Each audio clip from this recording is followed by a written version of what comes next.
Hello everyone, my name is Dmitry Lipinskiy with the Roofing Insights, and today I'm sitting here with Anthony Delmedico at his own office. Thanks for the hospitality in Phoenix, Arizona.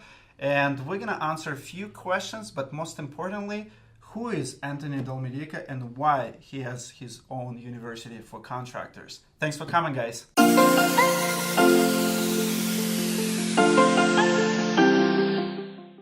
So first of all, Anthony, thank you so much for hospitality. Driving your Storm Rover was fun. Thanks for coming in.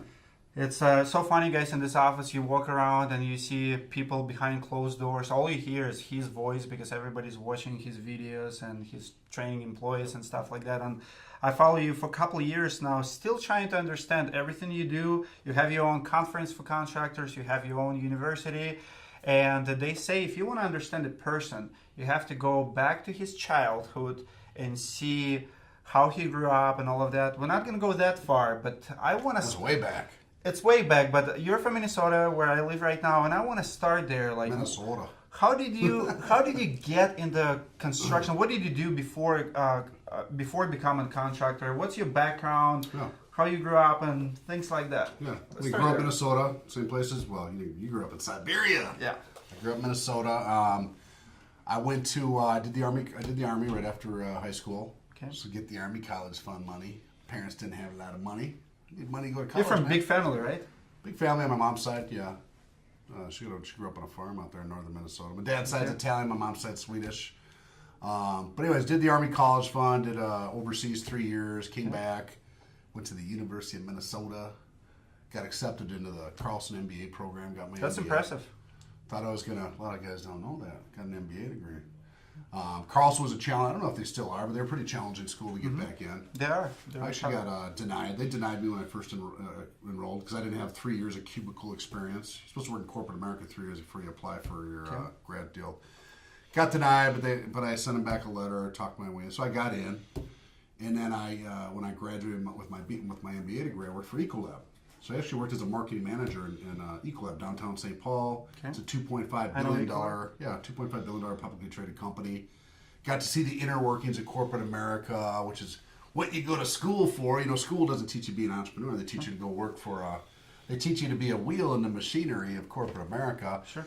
I loved it. I actually liked working there. I traveled North America, trained sales reps, launched products, learned how to use marketing campaigns, pricing, distribution, all that. But I got bored, man. It's corporate America. You know, I'm an entrepreneur at heart. After 3 years, I met a guy in a bar of all places. Imagine that, Storm guy. It's actually pretty common. Told me downtown Minneapolis. Told me what he was doing. You know, he was there from Denver, Colorado. Some guys came up from Texas. Big storm hit May 15th, 1998. Okay. Massive hailstorm hit all the great zip codes, Bloomington, Edina, you know, Eden Prairie, all that kind of stuff. And he told me what he did, and I thought, that's a crazy business. Who goes out and sells roofs after a hailstorm? I didn't even know what a hailstorm was. Sure. If you're not in the business, you don't know. I mean, I remember when the sky turned green, but I didn't really recall it hailing because I wasn't in that part of town. Sure enough, I was looking for a part-time gig. I had 30 grand in graduate school loan. No, I had 50 or 60 grand in graduate school loan debt at the time, about 20, 30 grand in credit card debt. Because pretty common. $60,000 base pay in corporate America doesn't really pay that well. After they take your taxes out, you're really taking home 40, then you got debt. So I was having a hard time paying down all that school loan debt and all that kind of stuff. So I got into selling roofs, knocking doors with a storm company in a post-storm environment in Minnesota. And I kind of fell in love with the business model, you know. It's not hard to sell roofs in a post-storm environment. I didn't know what a roof was. I didn't know the intricacies of a roof. Right after the storm. Went out, you know, you signed a contingency deal. And I thought, you know, this is a great way to pay down some debt. So I got in as a part-time sales deal. Was fascinated by the business model, you know, the insurance companies and how it all worked. And I think I did 70,000 sales commissions that first year while I moonlighted on my corporate job. So that winter I quit. Everybody thought I was nuts. My mom, my sister, like, what are you doing?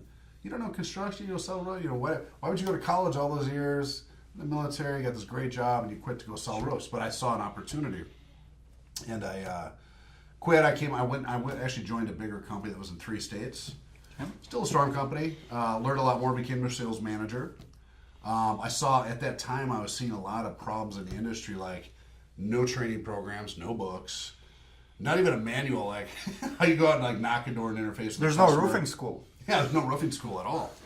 Certainly not in the insurance restoration side. I mean, you go get your GC license, roofing license, you're going to learn about codes. Yeah. You're going to learn about all the things you need to put a roof on, but you learn nothing about how to run a company, sell, build, collect. And certainly not in the insurance restoration side. I mean, there was nothing there. And so, these things are going through my head as I was creating training programs on the go in an industry I'd only been in 2 years for a company, and I helped take them from $5 million to $30 million the following year. Make a long story short, outgrew the company, like a lot of you sales guys. Came up with a reason to quit and leave the company, which probably wasn't even a good reason, but I really wanted to start my own business. Sure. Became a Minnesota licensed general contractor in 2002, the winter of 2000 to 2001. Only been in the industry 2 years. Took the test, and I linked up with another top sales producer. We went on to had a very successful run for almost 15 years. I mean, we started in my basement with a card table and 3 chairs, sure. A couple sales folders and our buddies, and we did over a period of 13 years, did 173 million in sales across 18 states. So we literally went from storm to state, storm to storm to state to state. But we actually went to city states where we wanted to stay. So like Atlanta, Georgia, Chicago. You wouldn't see me chasing storms in Des Moines, Iowa, or sure. No offense to Iowans, but we'd go to places where we actually want to stay in, actually grow the brand. There's only a few times where we did what you hear about a set or a joint venture in the industry. Typically, we actually brought our own company, got licensed, the whole deal. So it was a great run. And then in 2013, once you've been on the road that long, 15 years. My daughter was 9, 10 years old, and she's like, "Daddy, I never see you." I mean, you're literally living perpetually on the road. Me and my partner, who was one time my best friend. Partners don't last forever. They're like marriages. We had a falling out, and instead of getting back in and staying in brick and mortar, we decided to go our separate ways. I decided I wanted to get back in brick and mortar. I had a lot of guys I knew in the industry that needed help. Kind of like you. You're getting called out with a lot of guys these days. Hurricane Sandy comes to mind. Did some consulting projects in Hurricane Sandy. We were going to open up out there. Instead, I went out there and helped a couple companies.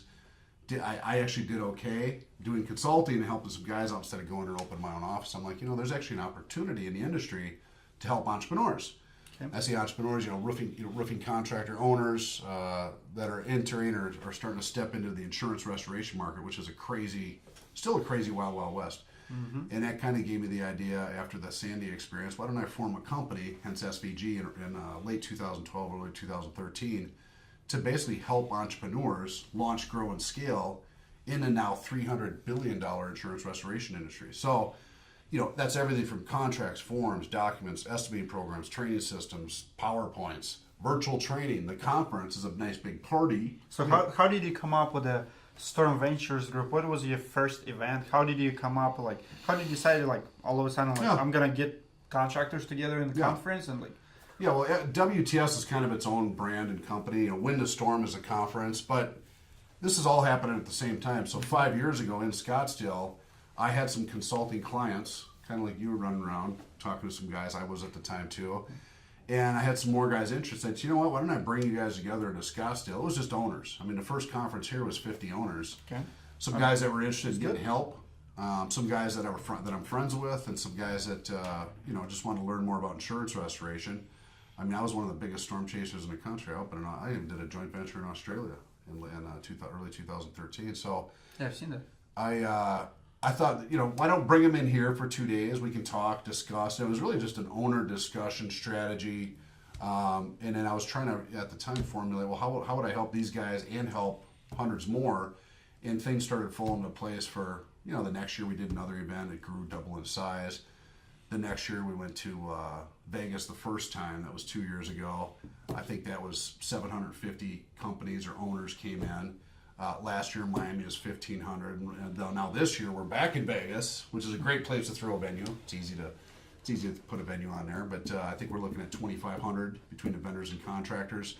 And so the conference has grown, but what's really been explosive is the training aspect. And I think without the training, a lot of people can throw a conference out there, a party, sell some tickets, but when you're actually helping the entrepreneurs all year long, from build contracts to estimating programs to supplementing to growing their company to hiring problems, literally helping them grow their companies, then you're building a bigger platform than just throwing a conference. So I think I think they're both part of the same deal.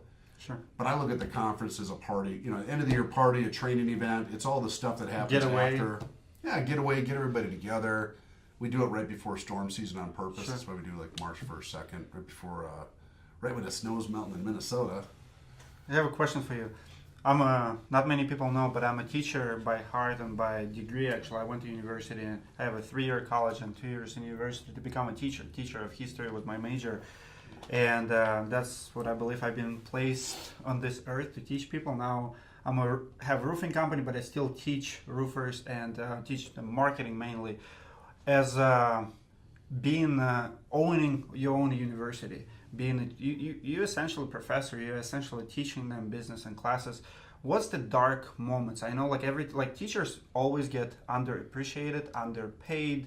Nobody really knows what behind the scenes, because not everything like even me right now, like I'm going to YouTube and I teach people, and people like, why you do what you do? And it's like you give away free content, and it's rarely get appreciated, because like I've heard like today, you've been on the phone with the guys and you're trying to get like, hey, this is important, this is important. What's the dark moments of teaching somebody who like, what they don't know? They don't know what they don't know. What's the dark moments of, I guess, teaching and being maybe unappreciated, or like? So well, I think there's two ways you can answer. The dark moment as an entrepreneur was when I launched the dang thing, because you're talking about, you look at the green room here, the film equipment, it's a transition. So for me as an entrepreneur to leave storm chasing, which you get accustomed to a lot of money, a lot of revenue in EBITDA, or even on the sales side for commissions, to transition into a model where now you're doing internet marketing, you're spending all this money doing video production. The Lightspeed platform is fairly expensive if you look into it. So that was a big investment, not just of the technology, but the time away from what I normally do. And so I was a shift for me, and there was a moment there where, I was dipping into a whole lot of personal funds a year or two ago because I didn't have that storm chasing money coming in. I had a lot of money saved, mind you, but now I'm dipping into that money to invest in an industry and training. I don't know quite how the industry would react to it.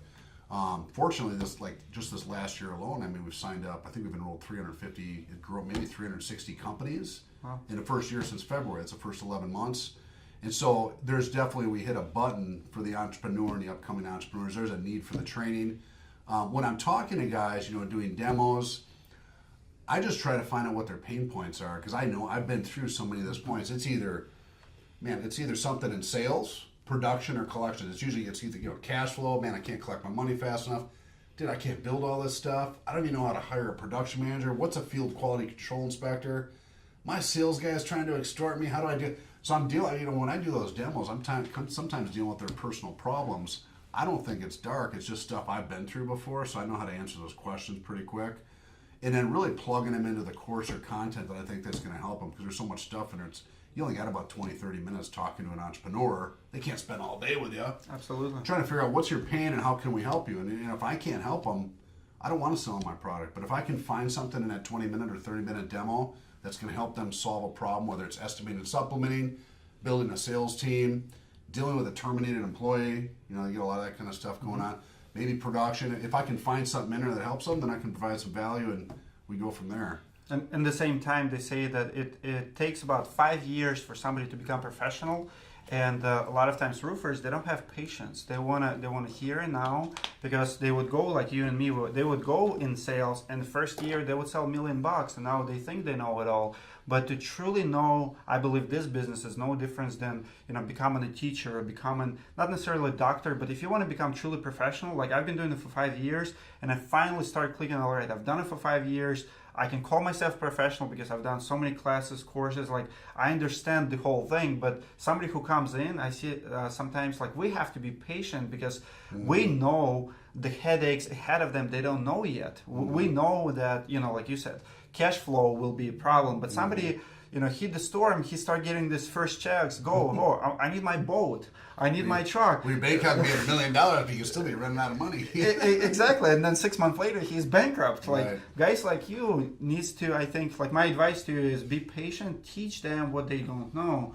Because that's where I see you bring tons of value to this industry, because guys who never study, never really look at a big picture, like step back and look at all aspects, because there's, you have to look at marketing, you have to have supplements, receivables, everything. So it's not just the sales, you have to be good at everything. And if you don't know it, you need somebody, you need a mentor or a teacher or a professor who tells you, hey, before you even go there, let me complete this course or complete this course. And that's what I like about your university, that you can't even watch next video if you didn't watch this video. This is what university should be like that, because like I've made a lot of mistakes, you made a lot of mistakes, but now if somebody goes in and religiously watch all your videos and spend not 5 years, but let's say 2 months, 3 months in the slow winter time, educate himself, I guarantee you he'll be more successful and more profitable the very next year. Thanks for everything you do, man. Thanks for your time today. And we'll see how you stack in the arm wrestling. Arm wrestling.